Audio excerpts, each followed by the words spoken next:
Hello there and welcome, Charlie from the Projector Movement. And today I want to talk about the 5-1 Human Design Projector.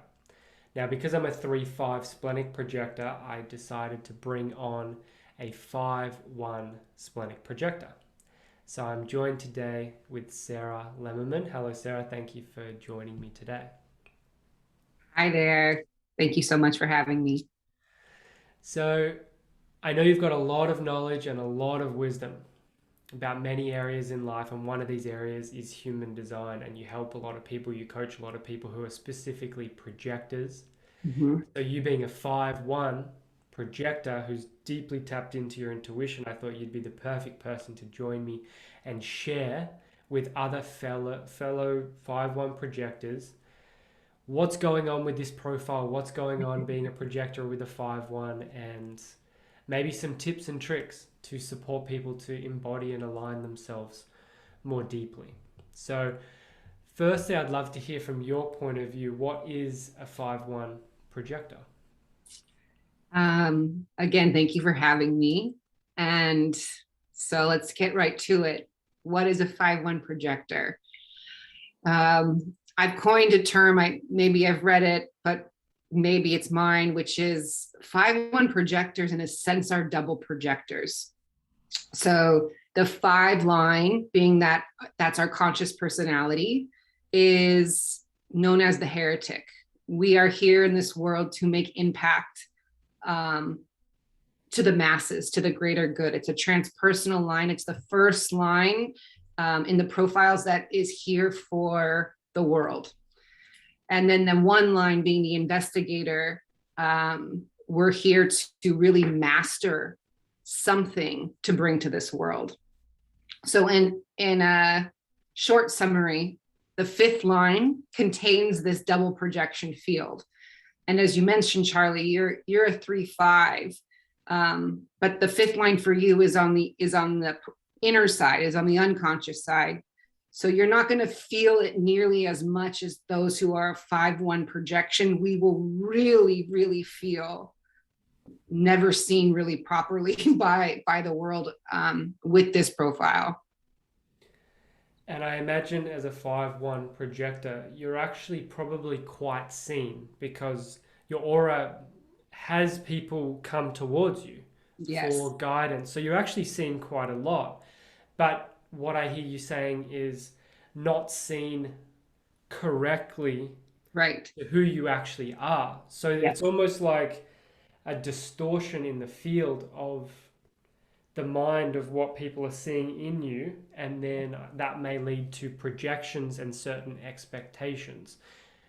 Do you relate to this as a 5-1? 100%. The 5th line, the 5-1 profile can't not be seen. We are Mm. seen the moment we leave. We are seen, if not seen, as you mentioned, the aura. We are felt everywhere we go, but we're felt through the lens of the projection of the other. So there's a lot of emotion. If you can imagine a lifetime of being projected on or misread by society, by family, by colleagues, by friends. Um, and you mentioned, again, I'll mention being a 5-1 projector, everything is double magnetized. So the projections are double. Our auric field, our presence is double penetrative. So the impact in life can be doubly painful if we're not understanding how to work with such a powerful presence. Mm. Like a catch 22, it sounds like there's so much potential if there's alignment for the 5-1, Mhm. but there's so much possibility for pain if Yes, there's misalignment. yes, yes. Wow. So if you're going out into the world, which you are as a 5-1 projector, already projectors are going to be getting certain projections being maybe a little bit more sensitive, or is very open and need to take care of their energy and all these things. And then the 5 amplifies that, Mhm. receives double or triple the amount of projections because people Mhm. think that you can save them, you can guide them. Oh my God, this is who you are. They think they know you within meeting you for a couple of minutes, and it's potentially totally opposite, who knows?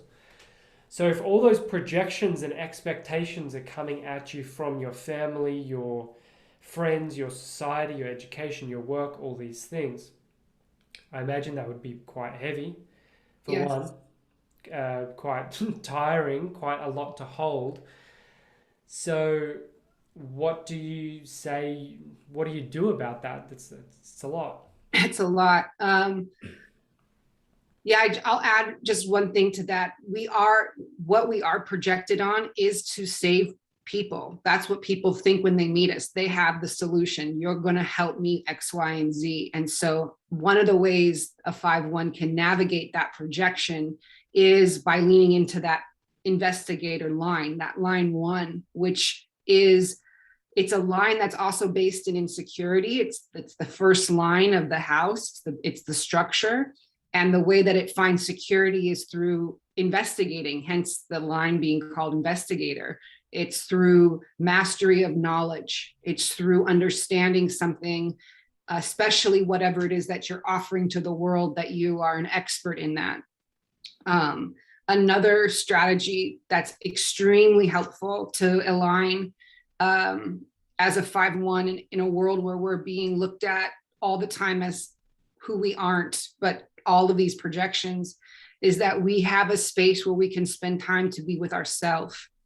And I talk about this more in a training, but one of the another addition to time alone is time alone in a space that really feels like you, that reminds you of all of your interests, your diversity, whatever that is, that makes you feel like you. Spend time with yourself so that when you're out in the world, there is more of a solid foundation, and that what you're offering to the world, you have a mastery of it. You have a lot of wisdom in that.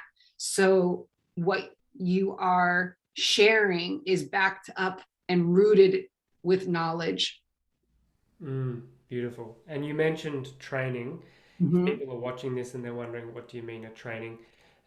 Sarah very kindly came onto the projector movement, and we've co-created a training specifically for 5-1 human design projectors that is extremely, extremely affordable and full of wisdom and knowledge. So if you're interested, the link will be most likely below or above, and come and join us there.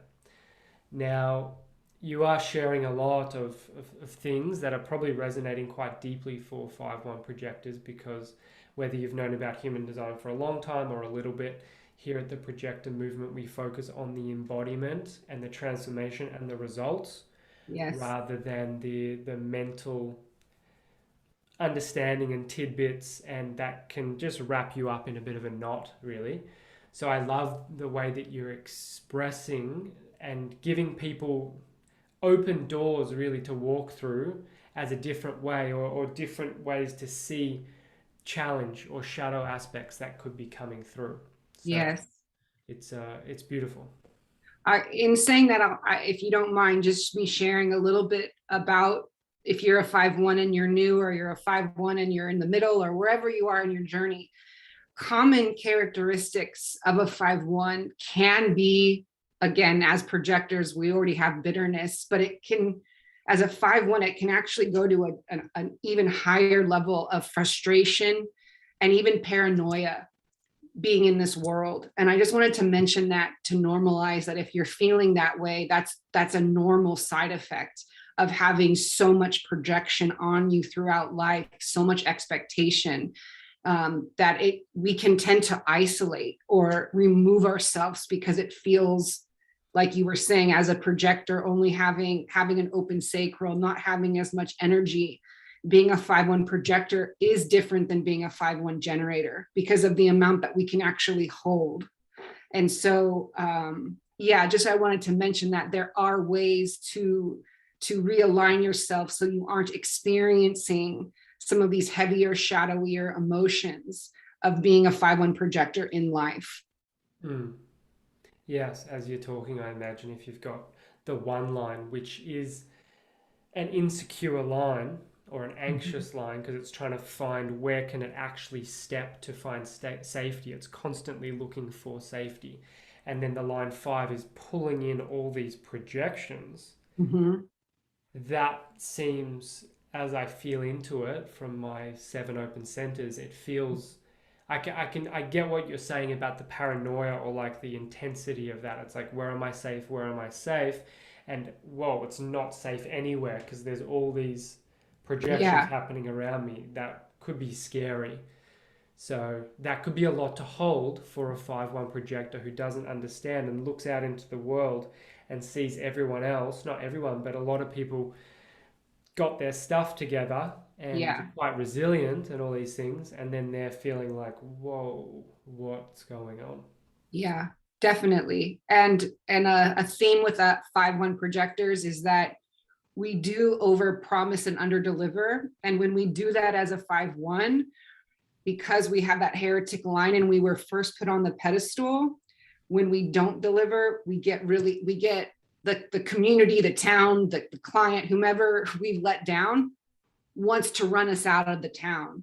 So Mhm. we have a lot of change in jobs, change in interests that can really make us feel um, disengaged in life, or like we're failures. And I want to remind us that that's not the case. We just haven't learned how to be boundaried with what we can offer and how to take care of ourselves so we don't feed into the projection of savior prematurely or overly give what we actually are masters in.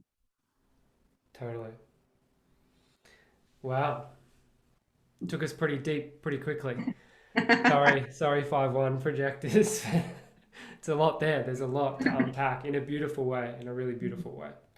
And also talking about like the projection and the 5 here to be a guide. Mhm. I imagine there's strength. There can be strength in the voice Yes, at times, because that's often how we can guide, even though ideally a lot of the guidance is coming from the aura and from the beingness, but yes. through the mind, through the one, through the voice, it can come.